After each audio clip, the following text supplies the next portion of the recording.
ঝড়ের মাস বৈশাখ। এই বৈশাখের মতোই রবি ঠাকুরের জন্ম।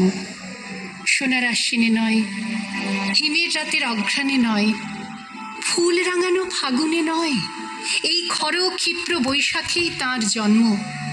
এই খ্যাপা বৈশাখের গৈরিক তিলক দিয়েই সাজানো তাঁর জন্মদিনের ললাট। বৈশাখে প্রকৃতির নতুন জন্ম, আমাদেরও নতুন জন্ম এই বৈশাখে, 25শে বৈশাখে, রবি ঠাকুরের জন্মদিনে।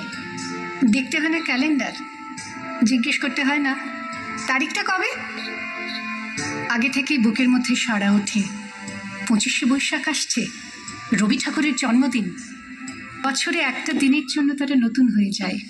চারপাশে নীলে লালে সবুজে হলুদে রঙিন ফুলের আলপনা, মাঝখানে খয়েরি রঙের সুতোয় রোজ দুপুরের না ঘুমানো চোখে কাজের ক্লান্ত অবসরে বোনা হয়ে চলেছে সেই 4টে লাইন। উদয়ের পথে শুনি কার বাণী, ভয় নাই ওরে ভয় নাই, নিঃশেষে প্রাণ যে করিবে দান, ক্ষয় নাই তার ক্ষয় নাই।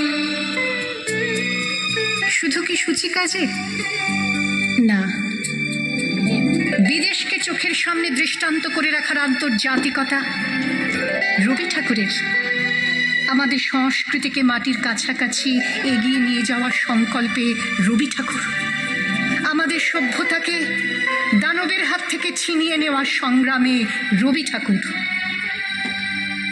আকাশে, মাটিতে, মনে এত যে বৃষ্টি পড়ে, তার ছন্দ রবি ঠাকুরের।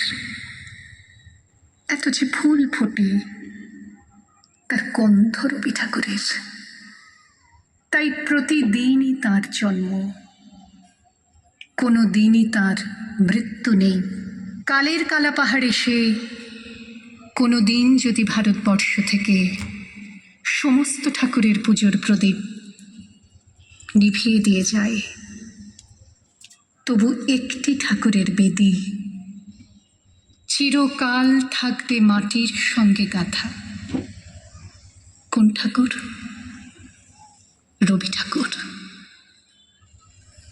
রবি ঠাকুর।